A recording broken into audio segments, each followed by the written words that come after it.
or for a nonviolent crime or for someone missing court, but for some reason, this judge got you pinned in and he don't want you out at all. So at this point, the judge is thinking that I'm skipping court left and right, and he done got pissed and said, when y'all catch this black ass, no bond. So I was in there with no bond. Shout out to Cat Williams. You know how Cat Williams said, when they said no bond, he like, nigga, what? How do I pay a percentage on no bond? How do I pay a percentage on nothing? It's not funny. It's not funny. This is true. I was incarcerated for 5 days of my life. And the first thing that and mind y'all, I'm put in there with the killers and dealers. They got me on no bond.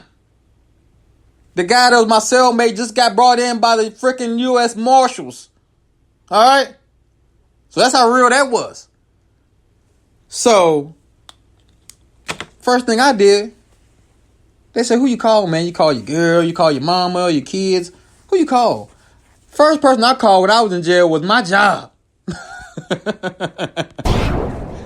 I ain't gonna make it today. The first place I called when they give you that one phone call was my damn job to let them know a brother kind of jammed up right now. I ain't gonna make it. Imagine making that call from jail. Not fun. Right? But this is how the judicial system works. I'm gonna tell y'all right now, I was in there with a lot of people who had the same story as me. I had one guy who was sitting in there. You first get there, you go into the cell. It was like 4 or 5 people. That's when I first was there before I got isolated with one person.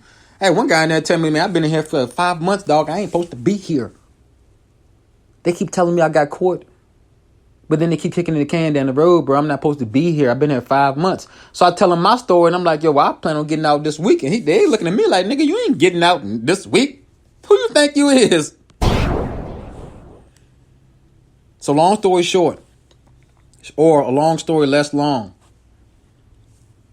Now mind y'all, when I get into the jail system, I get down there, you got the killers and dealers, and you got some cool hustlers and some regular people, some crazy folks. I wasn't worried about my safety in there because within 5 minutes of me walking through there were people in jail cells yelling, hey man, that's Train, right? That's Anthony Train. That's that boy on Facebook. That's that boy do that comedy. That's that boy. First thing dude said to me is, man, you that boy do comedy, man. What you in here for? Drunk in public? Seriously. I literally had guards waking me up in the middle of the night. Mind you, there's no clocks in jail. You don't know what time it is. Only way you know time is through your meals. When the breakfast comes, you know it's early, about 8. Lunch comes, you know it's 12:01. Dinner come at 6 or whatever. So you kind of know the time through your meals. So in the middle of the night, I had a guard knock on my freaking cell door in the middle of the night. And I'm sitting here thinking, oh, I'm about to get out of jail. It's like my second, third night there. I'm about to get out. Y'all know what the man said to me, y'all? Hey, man, they say you do comedy, man. Can you tell me some jokes? Are you freaking kidding me? In jail. In jail. I told him I want to go home. That's my joke, dog. I want to go home. This is Blue Ridge. And the whole time I was in there, I'm telling y'all, they treat people like animals in Blue Ridge. I saw no sunlight. I ain't seen nobody go outside 5 days straight. The food was like death. All right. I probably ate in 5 days. I probably ate 2 cheese sandwiches maybe or something like that. The drink. Let me tell you a little funny story about the drink. We having fun today, y'all. We off kilter. We gonna have fun. I'm gonna get to the comment section, see what y'all think about this story. I picked up the drink, y'all. I'm in the jail cell with the homeboy from the U.S. Marshals. Mind you, I somehow knew this guy. Good guy. Shout out. I ain't gonna say your name. I don't want to put your business out.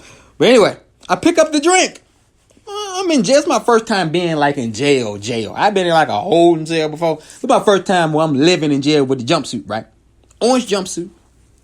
Pick the drink up. I take one little swig. My cellmate said, hey, bro, don't drink that. Put that down. I said, what's the problem? He said, they call that peen leaner. I said, excuse me?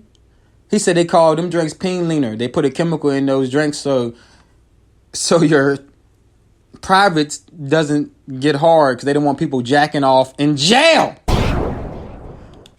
I quickly sat that drink the fuck down. All right, don't need erectile dysfunction. All right, what is going on in here? That's what's going on in jail.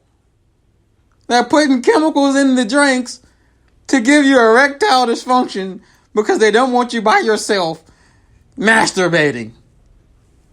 Jesus Christ. You're going to hurt me for the rest of my life in here. So we had this little ragged ass water fountain that I decided to live off of for the 5 days I was there. I finally, and the only reason I'm telling y'all that I got out of jail, it's really all about who you know or who knows you. The head officer down there, the guy in charge of everything down there in the jail, and people on my station are going to know him because he's a revered, loved black man. His name is Officer Polk. Officer Polk was getting ready to retire that year. Old school black man. All the guys in the jail, all the inmates love him. They said he the cool guy. He talk to you. He gets you through your time, man. He got your back. So I was being told, like, man, you need to holler at Polk, man, because you're not supposed to be in here. Before I even had a chance to holler at this dude who works over top of everybody, he hollered at me. He like, hey, man, your real name Anthony, ain't you? I said, yeah. So he says he heard of me through some people that belonged to a church that I did some comedy for. He said, I heard about you do comedy, man. That's comedy for people. I said, yeah. He said, man, they say you good people, man. I said, yeah, I ain't supposed to be in jail.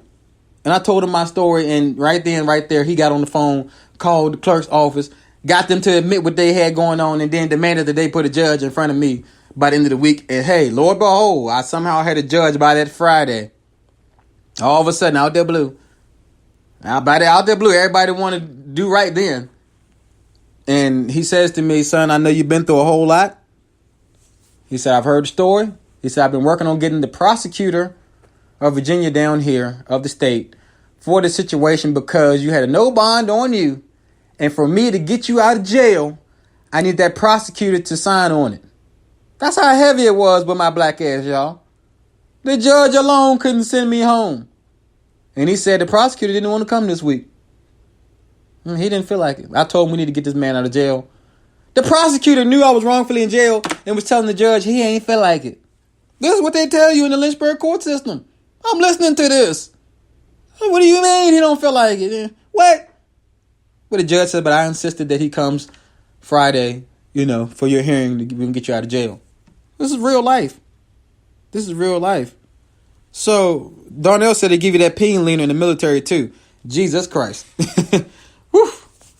That should be outlawed. Yeah, we talking about these laws, these stuff we banning. That should be banned. Anything that hurts you down there should be off the market, not anywhere for anybody to touch. So I get in front of the judge. I get in front of the prosecutor. Got the clerk's lady down there who made... Well, excuse me. You got the head clerk lady down there. Got my homeboy. Shout out to TC, Tavares Christian. He was down there and he came to court for me. He was there that day. I don't even know how that boy found out when I was going to court. But he witnessed it all. Wrongfully jailed. And the judge said to the head clerk, he said, are you guys acknowledging that there was a mistake made with Mr. Johnson? And she says, yes, there was a mistake made. And he said, who did this mistake? She said, I don't exactly know who done the mistake, but we're acknowledging that mistake was made. The judge then said, you guys better find out who it was before I find out who it was, or it won't be good for any of you. Then the judge proceeded to say how this was an embarrassment for the courtroom, embarrassment for Lynchburg City, and how they need to do their due diligence when dealing with people's freedom. Shout out to that judge. That was the one cool judge I think I've seen in my life. And he let me go. He said, man, you free to go. And as I was walking out, I had different lawyers handing me their card, handing me my card. Because y'all know I'm thinking lawsuit, right? I'm like, y'all about to be rich, bro. I've been jailed for wrongfully. I'm about to get freaking rich. We at least about to get this settlement or something jumping, right? Different lawyers hand me little cards. Hey, I want to talk to you, about the situation. I talked to one of the guys, man, one of the very good lawyers in Lynchburg. I'm not going to say his name because of the information he gave me. I don't want to put no bad light on him. He pulled me to the side. He said, look, man, I can run this case for you. Man wrongfully jailed. We already got him saying that the head clerk lady made some type of mistake. He said, I'm going to tell you right now, if we do go through with this case, and he said, I know these lawyers are pumping you up to go try to get some money. He said, I'm going to tell you right now, you're going to be going against Lynchburg. They're going to have millions and millions of dollars of resources to go against you with lawyers. Because this case would put a dent on the court system. It would embarrass them. It would embarrass the police officers, embarrass the judge, embarrass everybody down there. So he told me, he said, first thing they're going to do is they're going to do a whole lot of continuances. They know you got to pay me. They know you got to keep paying your lawyer. They're going to keep trying to stretch this thing on out and stretch your money out. Secondly, he said, if we do somehow get a settlement, he said, I'm telling you right now, you better not ride around in Lynchburg with nothing over a soda can in your car because the police are going to be targeting you. He said, I'm letting you know as a lawyer, an attorney in Lynchburg, I know how these things work. If you beat them with this case, you might as well move out of the state or move out of the area. He told me the Lynchburg cops are going to be on me. He said, and I thought about all that. And I said, you know what? I don't even want to be harassed. I don't even want to deal with it. Hindsight, I'm like, screw it. I should have went for the money and freaking got out of Dodge. But yes, the court system in Lynchburg is screwed. They're literally for real. Y'all think people be lying when they be like, yo, I ain't supposed to be in jail. It really screwed me up when I realized that, yo, it's some people in there joint for real that really ain't supposed to still be in jail. It's freaking scary. It's freaking scary. All right. That was our story time, man. I'm moving right along. Jeez, we got a little long-winded. Let's go to our, new segment, man. Let's try this out right quick. Comment section topic of the day. Hey, comment section, man. Seriously, we got 5 minutes. Literally. If y'all got something that's on y'all mind, if it's a current event, if it's real life talk, if it's just some random word that pops in your head, let me know. Because we're going to discuss what the comment section wants to talk about today. And as a matter of fact, I'd like to give a shout out to the entire comment section for always being in every show. Give a standing ovation for your damn selves. Yes. Thank you. Thank you. You're far too kind. Woo. Woo. Comment section been on fire from day one. Oh, shout out. We got a new, speaking of which, new comment section. We got a new listener or a new talker. Shout out to Alicia. That's funny. She went through the commercial. Shout out. Hey, man, it's always good to have new people here. And as I always say, man, tell your friends about Candid Talk. Tell your friends about Twin Radio Syndicate. And as always, if you get some time on Sunday, please go to the Twins and listen to that quiet storm. Oh, it's a quiet storm, baby. You get real smooth when that quiet storm hit, boy. I'm telling y'all, them Twins is on to something with that quiet storm. You know, either you gonna jam or you can get real suave and smooth with them. I'm telling you, man. I'm telling you. Listen to all the shows on Twin Radio Syndicate. It's very worth it. All right. Comment section. Oh, well, hey. I wanted to hear something. Darnell gave me something. Comment section, what y'all want to talk about? Fuck COVID, fuck cancer. Let's jump in. Y'all, I'm sick of COVID. I know y'all sick of it too. I really truly hope that by summer of 2021, we somehow find a normal way of living. I really do. I fear that this is going to be our new way of living. At the same time, I fear that. All this crap, the fact that we're a country that's worth trillions of dollars and we wasn't prepared for this, yeah, it kind of sucks. It does. And of course with cancer, man, you know, I got a lot of family dealing with cancer.